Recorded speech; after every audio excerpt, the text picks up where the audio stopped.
চলে আসলাম অন্নপূর্ণা মন্দিরে। শুরু হয়ে গেছে যজ্ঞ মৃত্যুঞ্জয় মন্দির। চলে এলাম কাল ভৈরব মন্দিরে। Har Har Mahadev. Friend, good morning. এখন বাজে প্রায় 11টা। বেরিয়ে পড়লাম একটু ঠাকুর দর্শন করতে। আশেপাশের যে মন্দিরগুলো সেইগুলো দর্শন করব। বৃহস্পতি টেম্পল।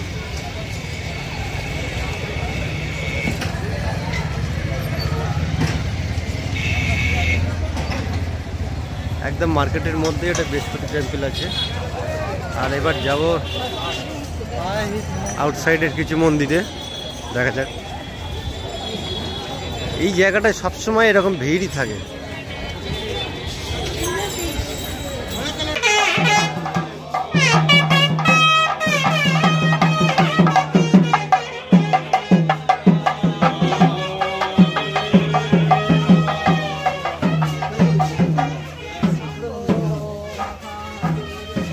যাচ্ছি কাল ভৈরব মন্দিরে, সেই মন্দিরের রাস্তা দিয়ে।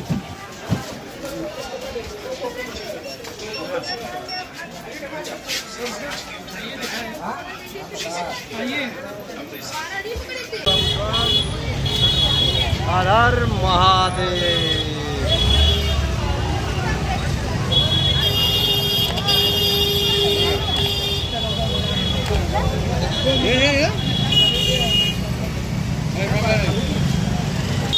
কাশী বিশ্বনাথ ধামের এইটা হচ্ছে 4 নম্বর গেট। বুঝে গিয়ে দাঁড়াবো, একটা ছবি তুলে দেবো।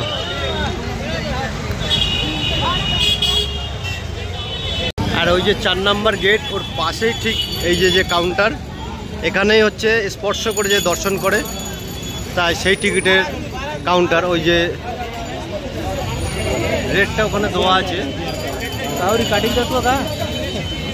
চলে এলাম কাল ভৈরব মন্দিরে, আর আমরা 2 নম্বর গেট থেকে এন্ট্রি করব।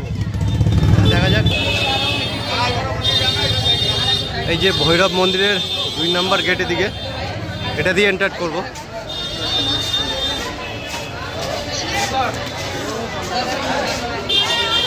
দেখি দেখি দিদি দেখি। ভেতরে গিয়ে খুব সুন্দর পুজো দিলাম। একটু ভিড় আছে, একটু গেটের মুখটা একটু চাপাচাপি হয় বেশি। তা আমরা জাস্ট টাইমে ঢুকেছিলাম এবং মন্দির একটাই বন্ধ হয়ে যায়, যার জন্য একটু তাড়াহুড়ো ছিল।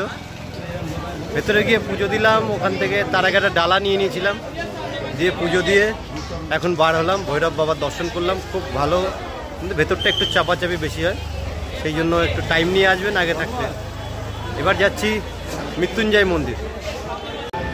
আর চলে আসলাম মৃত্যুঞ্জয় মন্দিরে। যে মৃত্যুঞ্জয় মন্দিরের ফার্স্টে এন্ট্রি করে এরকম একটা মন্দির আছে, পরে আর একটা মন্দির আছে, সেখানেও যাব।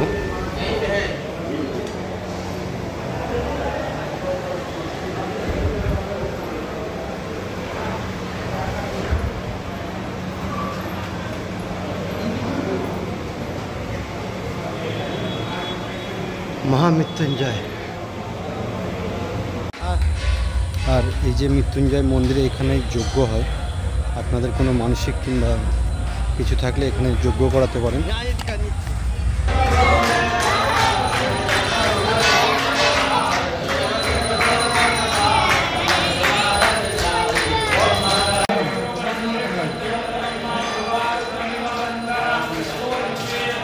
ধন্বন্তরী কূপ এবার দেখবো এটা।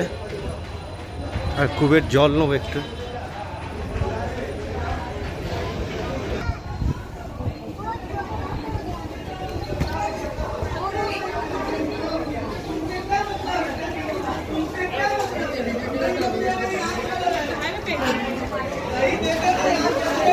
এই যে সেই মৃত্যুঞ্জয় কূপের জল উঠবে।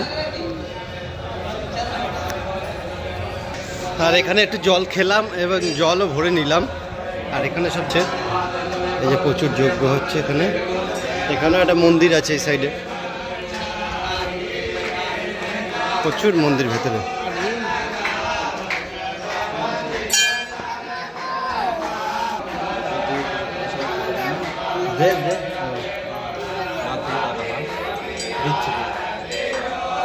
মৃত্যুঞ্জয় মন্দির দর্শন করে এবার যাচ্ছি অন্নপূর্ণা মন্দির, যেটা হচ্ছে কাশী বিশ্বনাথ মন্দিরের পাশেই। তা আমাদের যে বাচ্চা কাচ্চা এবং মহিলা একটা রিক্সা করে দিয়েছি, ওরা এতে যাচ্ছে আর আমরা হেঁটে হেঁটেই যাচ্ছি। চলুন যাওয়া যাক অন্নপূর্ণা মন্দির। ওখানেই আজকে সেবা দেবো, মানে প্রসাদ পাবো, ওখানে সরি অন্নপূর্ণা মঠ টেম্পল, এখানেই যাব, দেখা যাক কি হয়। কি মা অন্নপূর্ণা মন্দির,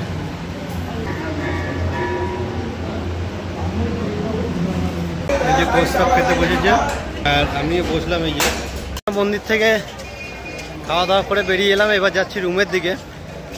আর ওখানে লাইন দিয়েই যেতে হবে, খুব সিস্টেম মাফিক।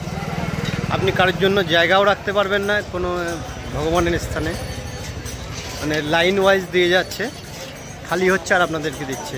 খুব ভালোভাবে পুজো দিলাম। এই যে পুজোর ডালার দিয়ে তারপরে খেতে গেলাম। আপনারা আসুন এবং দর্শন করুন, খুব ভালো লাগবে। আবার চলে এলাম বাবার দর্শন করতে। এখন রুদ্রাক্ষ নিয়েছি একটা নতুন, যেটা বাবার স্পর্শ করে নেব, দেখা যাক। সেইভাবে কথা হয়েছে।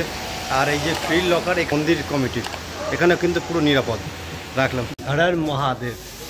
তো আজকে আবার গেলাম মন্দিরে, গিয়ে বাবাকে স্পর্শ করে জল অভিষেক করলাম। আগের দিন জল নিয়ে গেছিলাম কিন্তু ভালোভাবে ঢেলতে পারিনি, যেগুলো ওই সেই মানে একটা লাগানো ছিল, ওর উপর দিয়ে জল ঢেলতে হয়। তারপরে ভেতরে ঢুকেছিলাম টাচ করে, পরে জল অভিষেক করা হয়নি কালকে।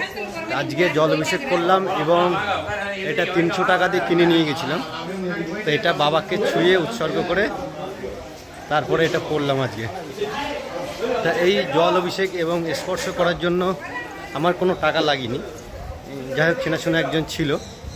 আর আপনারা যদি এই স্পর্শ এবং জল অভিষেক করতে চান 350 থেকে 450, 550 এরকম টিকিট কাউন্টার 2 নাম্বার এবং 4 নাম্বার গেটের কাছে এরকম আছে।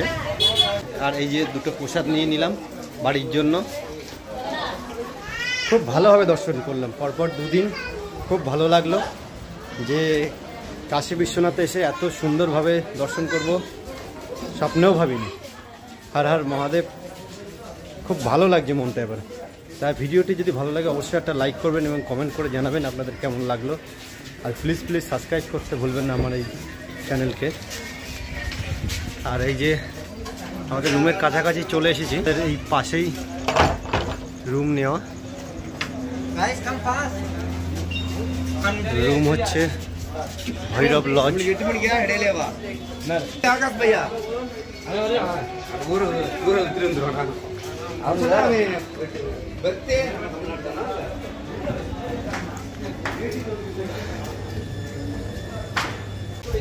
আবার বেরোলাম, এবার যাচ্ছি ঘাটে, যেখান থেকে একটু নৌকা করে চড়বো।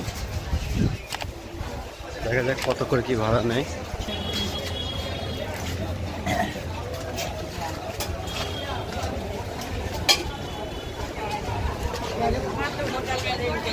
সামনেই আমাদের ঘাট, এই যে